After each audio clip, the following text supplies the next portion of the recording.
back, everybody. Another week. Parshas Ekev.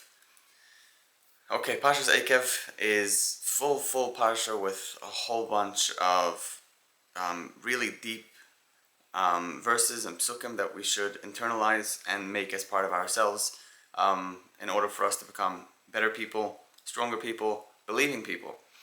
And it's a hard choice choosing which pasuk we should go into.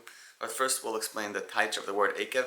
Ekev means V'hoya Ekev tishme'un. It will be when you listen. Ekev tishme'un, since you listen, when you listen. But the word Ekev has another meaning, which means before, which means Ekev, prior to listening. V'hoya Ekev tishme'un. Prior to listening, there's a prerequisite to listening. So we already spoke about this in Shema B'ni Musar Avicha and the other series. Before we listen, we have to have an intent. We have to go in saying, I'm here to listen to the other person. Is it because the other person just needs to talk, so I'm here to listen, and that's what I'm going to be doing? Or is it that I'm here to listen because I need to hear the advice of the other person? I'm not just here to argue. So there has to be an intent before we go in, before we start listening. Before there's tishmaon, before there's listening, there should be an ekev, there should be an intent, there should be something prior to it that we set our mind and say, yes, I'm going into this wholeheartedly focused because I want to get out, I want to take out what I'm supposed to be of this entire lesson. So once we have this understanding, let's move on. Later on, there's a pasuk, Vaya'ancha, Vayarivecha, Hashem humbled you. He made us poor, or like he gave us a lot of things that we have to deal with. Vaya'ancha, he forgot the word, it's gepanicked in Yiddish, he pained us. Vayarivecha, and he let us hunger. Vayachilcha esaman, and he also gave us the manna, he gave us the man. The pasuk continues, Laman anoischa, lenasoischa, ladas es Hashem. Right? Ladas is asher bilvavcha, to know what's in your heart. He gave us these tests and these experiences in order to see how well do we know Hashem. What's our knowledge telling us? What do we know about Hashem? So, when we get into this idea, we have many thoughts that come up. One of them is, we went through the Midbar. We went through 40 years in the desert. And again, as we spoke about in the Nachmu video, we went through it because otherwise we would fall back to our comfort zone. We would go back to our easy life, or as easy as it was, that it was a comfortable life. We knew we accepted the fact that we were slaves, and that was the knowledge that we had. And we would just fall back straight to Egypt because that's what we know, that's what we're comfortable with, and that's basically the knowledge that we have. That's where we like to hang out, or that's where we used to be. And Hashem says, no, I'm going to take you through the desert. You don't know your way back. You're basically lost. There's no GPS besides for me, besides for my direction. And just the fact that we made it to Israel after 40 years, to the Holy Land, that's proof itself that God led us through the entire desert. It's not like we figured out technology at some point and had a GPS and we're like, okay, we got to make a left turn. It was all by His word. So everything that we went through is all leman anoischa, lenasoischa, ledas is asher bilvavecha. To know what's in your heart, so you should have that knowledge of Hashem. You should believe in Him and have the trust that you're supposed to be having as you go into the land of Israel. So in every situation that we go through, let's say your wife asks you to take the garbage out and you still haven't. She's going to repeat that request. She's going to say, can you please take the garbage out? And if you don't do it, that request is going to keep on coming up until you actually do it. And that's how it goes with everything else. The things that we have to deal with, the struggles that we go through in our life, as long as we don't learn how to deal with them, as long as we don't implement the proper changes into our life, those things won't go away. They are something that we have to deal with. They are something that's part of our life. And we can't just say, oh, it's not fair, that person doesn't have to deal with my struggles. Don't worry, that person is dealing with their own. Everybody's going through their own life. And there's this famous story of somebody who came to his rabbi complaining that, life is terrible, life is miserable, I don't know what to do. And the rabbi said, okay, not a problem, close your eyes. And he goes like that, and he says, okay, right now you are in this big room, and there are a whole bunch of bags that you could choose of. You could take only one of them, and each one of these bags is a new life. You could choose whichever one you want. And he starts looking and he sees, just superficially, he says, wow, that's a big bag, that's a heavy bag. That bag could rip very easily. And finally, at some corner, he finds this little tiny bag, and he's like, you know what? It's small, it's a tiny bag, you know what, let me take it for myself. And as he picks it up, the rabbi tells him, that's your bag, that's the one that you are dealing with right now. So we all fall back to the things that we're comfortable with. Like, just like the Yidden want to go back to Egypt because that's where they're comfortable, we become comfortable in our struggles. We become comfortable in the things that we know to be part of ourselves, since we have history in it. I know a guy who never drank coffee. Never, ever. And literally hated it. All of his friends, they would drink coffee and he would just stay away. He would tell them, you're drinking coffee, we can't learn together. It was just everybody knew him for this guy. And then, 10 years passed, and he meets his old friends from yeshiva, and these guys are like, hey, do you drink coffee yet? Do you still hate coffee with that passion that you had in the past? And, he still hated coffee, but right now it was all about good memories. His friends started telling him good things, and, you remember that time when you just spilled the coffee straight onto my pants? And you remember that time when you told me we can't learn for half an hour until you brush your teeth? All those interesting things. And this person got a whole bunch of laughs and enjoyment. And it only took a while later that he was like, you know what, I think I like coffee. Why? Because the coffee has a whole bunch of good memories attached to it, a whole bunch of good times, of old times that he dealt with. Even though they were struggles, or if you want to call it self-imposed struggles, he didn't like it. It was his own problem he should have dealt with. But then again, he created those memories, these timestamps in his life. And now, looking back at them, it's happy. So actually, coffee actually gave him those good memories. So at some point you turn around, you're like, you know what, I like it. And this person I know, he drinks coffee now. So we see how we're comfortable with the way we are. We're comfortable with the people that we have set ourselves up to be, and with the personality traits and the characteristics that we live with. And we always revert back to our old self and to the true and trusted and tested way of life. And who am I? I'm the person that does this and does that, and good at these things and bad at those stuff. I have these friends, those parents, and this neighborhood, and we just learn to live our life.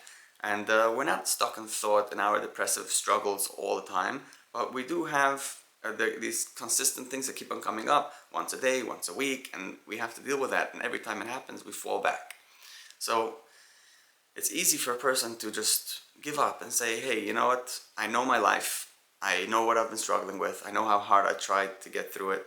But, it's just too hard. How about I just drop all this and just go back to my old depressive life and stop thinking about, ultimate visions and futuristic ideas of sitting in the Garden of Eden. Let me just live my life. And if I have a struggle, let me not pay attention to it. So naturally, we know if someone has a struggle, they have effects on the personal life. Yeah, when we do stuff that aren't good, they have effects in the way we think, in our financials, and in our relationships. So we do have to deal with them. Just technically, in our physical world, we should deal with those problems. But let's say the main focus of a person is the spirituality, and he says, you know what, I'm done with spiritual life. I just want to give up and just go back to being physical, just eating whatever I enjoy, doing whatever I like, and just having my time on earth without anything pulling me down. Yes, of course, we spoke that it's going to affect the rest of his life if a person becomes lazy or lets go. Yes, things are going to start happening that are going to set him back. But he's willing, he's open to that struggle, let's say. So falling into that despair, falling into that letting go, giving up mindset, that how does a person get out of that? If a person really went through a whole bunch of stuff, we can't blame him for giving up, because they've really tried. If they've actually tried, they've given it a couple of years and they've tried and tried, how could they turn around and say that I don't? No, they could turn around and say, I don't want this, and how could we blame them? So there's a Mishnah in Mesechtes Avos. I think it's Perek Gimel. I think it's Mishnah 10, Mishnah Yud. That Mishnah says, Kol sharuach habrios noicha hemeni. All people whom the rest of the people, who the world appreciates them. Such a person who the rest of the world appreciates them should know Ruach hamakom noicha emeni, that the spirit of Hashem also appreciates them. If you see that people around you in your life are appreciating you, you should know that Hashem appreciates you.